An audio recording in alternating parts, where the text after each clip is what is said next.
नमस्कार। आप देख रहे हैं एसआर अशोकनगर और मेरा नाम है हितेंद्र बतौलिया। आप अक्सर एसआर अशोकनगर को सामाजिक सरोकारों के साथ देखते रहते हैं और आज एक ऐसे ही सामाजिक मुद्दे पर आपके बीच में हूँ। मामला है नरवाई में लगाई जाने वाली आग। नरवाई में जो आग इस समय खेतों में लग रही है, उसके कारण न केवल खेतों की जो है हालात और स्वास्थ्य खराब हो रहे हैं, बल्कि पर्यावरण और प्रकृति के अलावा मानवीय जनजीवन को भी ये खतरनाक स्तर पर प्रभावित कर रही है। नरवाई से निपटने के लिए सरकारों तक को अपनी तरफ से प्रयास करने पड़ते। इस मुद्दे को लेकर एक विशेष रिपोर्ट आप होने वाले हैं कि आखिर कारण क्या है कि नरवाई जैसी समस्या पर न केवल किसान बल्कि प्रशासन भी पार नहीं कर पा रहा, और वो भी के कारण है कि जिनके कारण लोग जानते बूझते भी नरवाई में आग लगा रहे हैं। क्या किसान इसके लिए कोई दूसरे विकल्प तलाशने की तैयारी कर रहे हैं या सरकारी स्तर पर भी इस पर कोई तैयारियां चल रही हैं? जब ये आग लगती है तो हवा में जिस तरह से चीज़ें आती हैं या जो गुबार उठता है या जो आग लगती है, वो कितना नुकसान प्रकृति के साथ साथ मानव को कर रही है, इन सब पर वैज्ञानिक नज़रिए से भी प्रयास करेंगे। इसके अलावा सरकार द्वारा जिस तरह की चीज़ें इस समय की जा रही हैं, चाहे वो एफआईआर को लेकर हो, जुर्माने को लेकर, उन पर भी बात करेंगे। मगर बात इसको भी लेकर करेंगे कि नरवाई में लगाई गई आग के कारण कितनी परेशानियां इस समय हो रही हैं। तो एक विशेष रिपोर्ट में ये सारी चीज़ें सिलसिलेवार आपके बीच रखते हैं। नरवाई में लगाई जाने वाली आग और उससे जुड़ी चीज़ें तो बहुत सामान्य सी हैं और बीते कुछ वर्षों से ये लगातार चल भी रही हैं।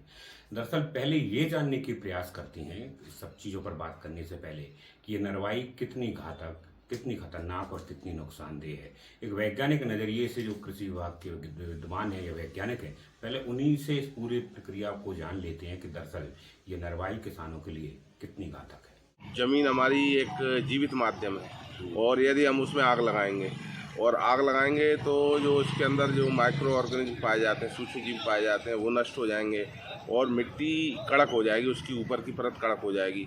दूसरी चीज़ क्या होगी कि इससे उसके अंदर जो सूक्ष्म जीवाणु हैं तो उनकी संख्या कम हो जाएगी और कम होने से उसके अंदर जो मेटाबॉलिक एक्टिविटी होती हैं और जिसके कारण ह्यूमस का निर्माण होता है और कार्बन कंटेंट बनता है, वो प्रक्रिया धीरे धीरे सतत। किसान भाई खुद एक प्रयोग कर सकते हैं कि वो एक खेत में आग लगाए। ठीक है। और एक खेत को क्या बोलते हैं, जो फसलों के अवशेष हैं उनको कई तरीके जो मिलाने के तरीके हैं जिस पे मैं आगे चर्चा करूँगा, और उसकी वो दोनों की मिट्टी ले ले और एक चलनी नुमा पात्र में दोनों को रख ले और धीरे धीरे उसमें पानी डालेंगे तो ऐसा, और एक ले लें पका हुआ खाद और तीनों में पानी डालेंगे तो जो खाद है, खाद वाली मात्रा है उसमें उसका 3.5 गुना तक पानी डालते रहेंगे तो उसमें से पानी बहेगा नहीं। और जिसमें हमने फसल अवशेष मिलाए हैं, जिसमें कम मात्रा में फसल अवशेषों से कुछ खाद की मात्रा, मिट्टी की मात्रा है, वो भी लगभग 1.5 गुना तक पानी मतलब सोखेगी। और जो हमारी वो मिट्टी जिसमें डाल रहे हैं वो बराबर पानी सोख भी नहीं पाएगी और उसके लिए बहुत बड़ा नुकसान है, क्योंकि लगभग इसको जब जलाते हैं तो लगभग 60-70 किलोग्राम कार्बन मोनोऑक्साइड निकलती है और लगभग 150 किलोग्राम तक इसमें से कार्बन डाइऑक्साइड निकलती है और 3-4 किलोग्राम मतलब सूक्ष्म पार्टिकल्स निकलते हैं जो अपन को दिखाई नहीं पड़ते हैं और वो सांस के माध्यम से हमारे शरीर में चले जाते हैं, तो वो जो मानव प्रजाति और उनको सबको नुकसान कर रहे हैं, ये भी घातक है।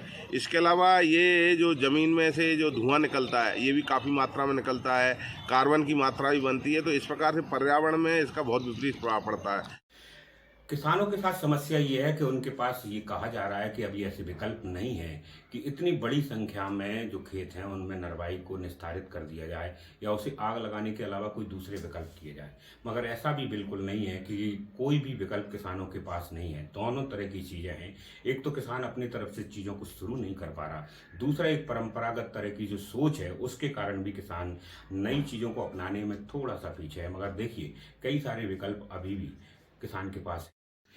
हार्वेस्टर से गेहूं की फसल काटने के बाद बड़ी मात्रा में खेतों में नरवाई रहती है। इससे निपटने के लिए यूं तो किसानों के पास कई सारे विकल्प हैं। जिस तरह से ट्रैक्टर को आप इस वीडियो में देख रहे हैं कि पंजे में से जो है नीचे की जो है ड्रिल को हटाने के बाद उससे ये किया जा सकता है। इसके अलावा भी और भी कई तरह की जो है चीज़ें हो सकती हैं जिसमें गहरी जुताई के जितने भी प्रयोग किए जा सकते हैं। पंजे से भी अगर उस पर वजन रख के ज़रूरत पड़ने पर तो खेतों में गहरी जुताई प्लाऊ के माध्यम से भी की जा सकती है। लगातार किसान इस पर कुछ काम भी कर रहे हैं और लोगों के बीच में इस तरह के आह्वान भी कर रहे हैं कि नरवाई को जलाने की जगह गहरी जुताई के जितने भी उपकरण हैं उनका उपयोग कर सकते हैं, प्लाऊ का उपयोग कर सकते हैं, सीड ड्रिल हटा के जो चीज़ें बनती हैं पंजे के एक विकल्प के रूप में वो उनका उपयोग कर सकते हैं। इसके अलावा भी कई सारी ऐसे नए उपकरण आ चुके हैं जिनसे इनका निपटारा किया जा सकता है। एक मशीन है, अगर इसका उपयोग करते हैं तो ये जड़ से जो है उसको काटती है और इसके थ्रेसिंग करने के बाद किसी भी तरह का इसमें नरवाई नहीं रहती है। रोटावेटर का भी अगर आप अशोकनगर अकेले की बात कर रहे हैं तो यहाँ जितनी भी नगर पंचायत या नगर पालिकाएं हैं उनसे बात करके देखिए कि प्रतिदिन नरवाई के लिए कितनी फायर ब्रिगेड को बुलाना पड़ रहा है, किनको भेजना पड़ रहा है। तो ये बहुत बड़ी समस्या है, इस पर भी निपटना एक चुनौती भरा काम हो चुका है। नरवाई की आग से सिर्फ खेतों को ही नुकसान हो इतना नहीं है, ये जनजीवन के लिए भी हानिकारक हो रही है। ये दृश्य बहादुरपुर के आसपास किए हैं, जहां नरवाई में लगाई एक आग ने पूरी गृहस्थी को खाक कर दिया। किताबें, घर की गृहस्थी के सामान, पैसे, अनाज, सब कुछ इसमें जल गया। ये दृश्य साड़ौरा तहसील के छपराई गांव के हैं। यहाँ नरवाई में लगाई आग गांव के अंदर तक पहुंच चुकी थी, कुछ घरों को भी इसने अपनी चपेट में ले लिया था। समय रहते फायर ब्रिगेड ने इस पर काबू पा लिया। ऐसे एक नहीं, कई सारे दृश्य हैं जो नरवाई के कारण परेशानी पैदा। नरवाई जलाने की चीज़ों पर जो है पाबंदी नहीं लगा रहे या उस प्रक्रिया से नहीं रोक रहे, तो प्रशासन ने थोड़े सख्त कदम उठाए हैं। अशोकनगर जिले के किसानों पर आग लगाने के कारण जुर्माने का कार्रवाई शुरू कर दी है। शुरुआत में ये 23 लोगों की बात थी, मगर अभी जो जानकारी है उसके अनुसार करीब 100 से ज़्यादा किसान चिन्हित कर लिए गए हैं, जिनको नरवाई जलाने के लिए चिन्हित करने के बाद आरोपित किया जा रहा है जुर्माने के रूप में। ये 1 एकड़ में 2500 से लेकर 15,000 रुपये तक की है। 23 कृषकों पर लगभग 1,08,000 रुपये का जुर्माना लगा चुके हैं और इस पर कार्रवाई सतत जारी है। सर, एक पॉलिसीगत मैटर भी आया कि जिन लोगों ने नरवाई जलाई है उनको सूचित भी किया जा रहा है, साथ में उनको सार्वजनिक भी किया जा रहा है। तो इस तरह हाँ, बिल्कुल हमारा प्रयास है कि हम जिन कृषकों ने नरवाई जलाई है हम उनसे आग्रह कर रहे हैं कि नरवाई ना जलाएं, और जो अगर जला चुके हैं तो हमने उनको जुर्माना इसलिए लगाया है कि ताकि हम सरकार का स्पष्ट मैसेज जो है वो तक दे सकें कि नरवाई जलाने का जो है वो कानून के विपरीत भी है, क्योंकि एक्ट है, प्रावधान है। इसके अलावा भी उनसे हम ये अनुरोध कर रहे हैं कि वो नरवाई ना जलाएं और जो कृषि कल्याण विभाग द्वारा जो जारी गाइडलाइन है उसका पालन करें। सर, इसके अलावा ये भी सुनने में आ रहा है कि जिन किसानों ने नरवाई जला दी है, जिनको आरोपित कर दिया गया, उनको आगे कुछ सुविधाओं से वंचित किया जा रहा है, जैसे खरीद ये शासन स्तर पर लंबित है, अभी इसकी कोई विशेष जानकारी नहीं। तो ये अभी चल रही है कि कंटिन्यू रहेगा या नहीं, कार्रवाई तो हम करेंगे, निरंतर करेंगे। और किसानों से हम वीडियो भी जारी कर रहे हैं जिन्होंने नरवाई नहीं जलाई है, और वो विशेष अन्य लोगों से आग्रह कर रहे हैं कि जो फसल की या जो भूमि की उर्वरता है जो नष्ट होती है नरवाई जलाने से, उस पर भी हम विशेष प्रतिक्रिया कि ये ना नरवाई ना जले, जिससे कि उर्वरता नष्ट हो। एक अशोकनगर जिला एक कृषि प्रधान जिला है, उसमें भी सबसे बड़ी बात है कि सरबती गेहूं के लिए देश भर में ये जाना जाता है। ऐसे में नरवाई की समस्या दूसरे प्रदेशों में या दूसरे जिलों की तुलना में अशोकनगर में बहुत ज़्यादा गहरी भी हो जाती है। तो ऐसे में किसानों को सभी तरह से समझाने और जुर्माने के साथ उनको रोकने का ये प्रयास किया भी जा रहा है, मगर इसके अलावा भी सरकारी स्तर पर, कृषि विभाग के स्तर पर भी बहुत सारी चीज़ें लगातार एक के बाद एक चल रही हैं। जरा कृषि विभाग की तरफ से नरवाई को लेकर जो चीज़ें चल रही हैं, जरा उन पर भी एक नजर था। एरिया के संबंध में तो अपना लगभग इस साल जो रबी सीजन में 1,80,000 हेक्टेयर एरिया हमारा धान का था, नहीं धान का नहीं, गेहूँ का। और पिछले खरीफ सीजन में लगभग 40,000 हेक्टेयर एरिया हमारा धान का था। उस समय भी ये समस्या आई थी और इस समय भी ये हो रहा है ऐसा।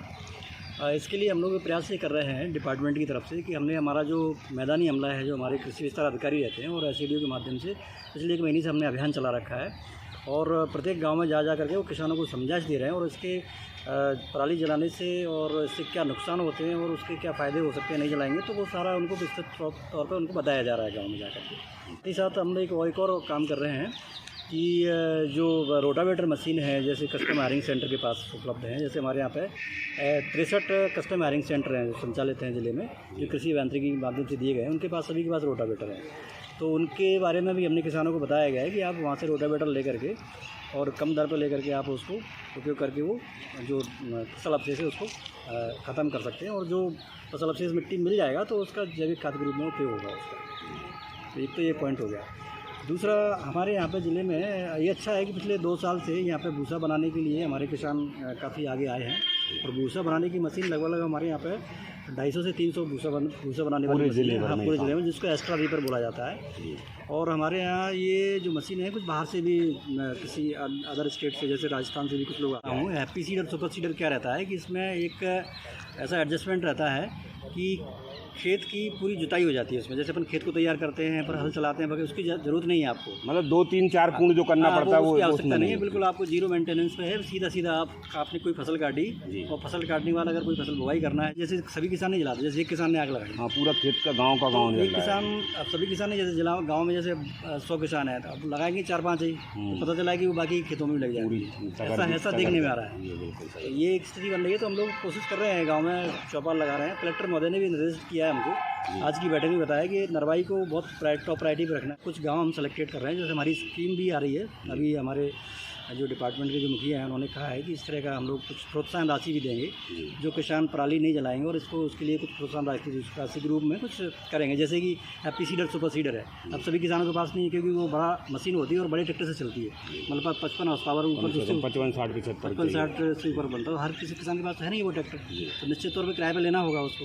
जब किराए पर लेना होगा तो किराए पर थोड़ा महंगा पड़ता है क्योंकि महंगी मशीन है। तो उसको जो किराए का जो पैसा है, अगर वो किसान हम लोग ऐसे करेंगे फाइनल, तो वो किराए का जो पेमेंट है हम किसानों को देंगे कि भाई। इसमें सोसाइटी का इन्वॉल्वेशन को लेकर भी आप लोग कुछ प्रयास कर रहे हैं? बिल्कुल, हम लोग सोसाइटी का इन्वॉल्वेशन के लिए मैं भी आपसे इस आपके चैनल के माध्यम से निवेदन करना चाहूँगा। जितने भी हमारे जो सामाजिक संगठन है, या चाहे NGO के हैं, चाहे हमारे धर्म गुरु के हैं, किसी भी धर्म के लोग रहें, अगर वो कहीं पे भी उनका प्रवचन वगैरह होता है तो उसमें ये लाइन, उसमें उनको बीच में 2-4-5 मिनट के लिए अगर ये समझाने लगे तो हो सकता है कि इसका थोड़ा सा और, क्योंकि हमारी पब्लिक जो है वो थोड़ा सा हमारे उन चीज़ों को थोड़ा ज़्यादा धार्मिक रूप से भी उसको मानती है। तो ये उस एंगल से भी अगर अपन को सेट करें कि जो भी लोग हमारे सब पब्लिक के बीच में जाते हैं, जो लोगों के बीच में जाते हैं, वो लोग भी इस बात को करने लगें, तो निश्चित तौर पर इसका बहुत अच्छा इम्पैक्ट आएगा और बहुत अच्छे रिजल्ट मिलेंगे। कृषि विभाग अपनी तरह से काम कर रहा है, सरकार के दूसरे जो सिस्टम है वो अपनी तरह से काम कर रहे हैं, मगर इसके बाद भी दोनों तरह की चीज़ें हैं कि एक तो प्रशासन का अपना प्रयास, दूसरा किसानों की तरफ से होने वाली अपनी पहल भी बहुत ज़रूरी है। इसको लेकर जो किसानों के बीच काम करने वाले लोग हैं वो दोनों ही तरह की चीज़ों में चाहते हैं कि थोड़ा सा चीज़ उदारवादी तरीके से हों और इस बड़ी समस्या पर एक गहरी समझ बनाने का प्रयास किया जाए। किसानों को ये समझाने का प्रयास किया जाए कि इसके नुकसान कितने हैं और उनको नरवाई जलाने के लिए उचित प्रबंधन की भी जो है गुंजाइश करनी चाहिए। भारतीय किसान संघ से जुड़े वरिष्ठ पदाधिकारी लगातार इलाकों में जाकर किसानों से भी बात कर रहे हैं और सरकारी तंत्र में भी इस बात को लेकर लगातार अपनी बात में आग लगावे में जो नरवाई की चल रही है, पूरे मध्य प्रदेश में चल रही है, तो नरवाई में आग लगावे की, तो नरवाई में आग ना लगाई जाए। एक इसमें समस्या है कि नरवाई के जो परिणाम आएंगे ना, आज भले ही नहीं आ रहे होंगे, 10 साल बाद ऐसे परिणाम आएंगे किसान को खेती छोड़ना पड़ेगा। विकल्प के लिए किसान अपनी स्थिति बनाए, जैसा रोडर बीडर से भी काम चल जाए, पिलाऊ से भी काम, गहरी जुताई से भी काम चल जाए। तो सरकार से मेरा आग्रह है कि सरकार किसान को कम से कम कुछ ऐसी व्यवस्था करे कि उसमें 60% या 50%, 40% किसान के लिए कुछ सहयोग निधि दे, उससे वो रोडर बीडर चलवाए या और कोई अपने यंत्र खरीदे। एक समस्या और है, जैसा 25% जो किसान है, 25% किसान नहीं चाह रहे। लोगन से मेरी बात वही है, हम भी गांव-गांव जा रहे हैं, लोगन से मेरी बात वही है, जैसा मेरी मान लो, अगर मेरी जमीन 10 बीघा है एक खेत में पूरी टगर में, और कहीं किसी ने आग लग गई तो वह फिर आग बुझत नहीं है, ना चाहते हुए भी आग लग रही है। तो सरकार से भी मेरा आग्रह है, प्रशासन से आग्रह है कि एकदम किसान परेशान भी ना करो जाए और उन्हें जो बातें बताई जाए। हम लोग तो बताते भी हैं। अभी 15 तारीख को मुख्यमंत्री जी से भी भारतीय किसान संघ की चर्चा हुई थी और उसमें मैं भी था, उनसे भी आग्रह किया था हमने। हालांकि उन्होंने बताई है कि अगले साल से अपन 1500 रुपया हेक्टर किसान को मल्चिंग के लिए या सुधार के लिए अपन देंगे।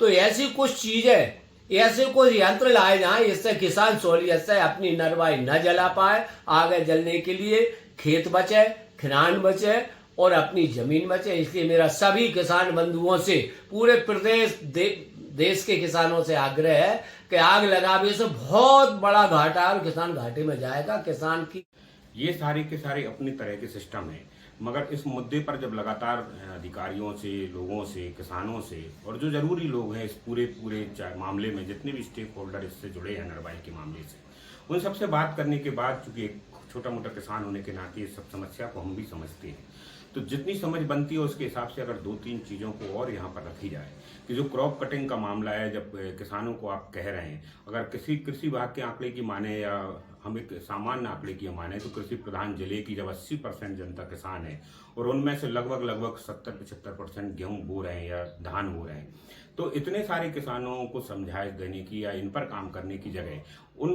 गिने चुने लोगों पर भी काम करके इस पर जो है कुछ प्रयास किए जा सकते हैं। मसलन एक उदाहरण ये हो सकता है कि जितने हार्वेस्टर धान काटने के समय या गेहूं काटने के समय आते हैं, जिनकी संख्या बमुश्किल 400-500 या 1000 तक होती है, अगर इतने सारे लोगों पर काम किया जाए और उनको एक बाउंडेशन के साथ अनुमति दी जाए कि जो क्रॉप कटिंग है गेहूं और धान की वो जमीन से लगी हो या 3-4 इंच से ज़्यादा ना हो, तो ऐसी स्थिति में आग लगाने की समस्या नहीं आएगी, एक बड़ी समस्या खत्म हो सकती है। इसके अलावा जो थ्रेसिंग का काम किया जाता है उसमें भी ये संदेह में आता है कि किसानों के खेत जो कट जाते हैं उसमें जो गेहूं से भूसा बनाने का काम होता है वो जो पूरा का पूरा कटिंग होती है उसमें नहीं काटते, बल्कि जहां ढेर लगा होता है सिर्फ उसी में काटते हैं। अगर सरकारी स्तर पर इसमें से भूसा निकालने का काम किया जाए और ज़्यादा से ज़्यादा स्तर कर लिया जाए तो ये भी एक विकल्प हो सकता है कि ज़मीन से ही इनकी कटाई और उसमें पूरे के खेत का भूसा बनाने का प्रयास किया जाए, तो संभवतः ये दोनों तीनों तरह से विकल्प बड़े हो सकते हैं।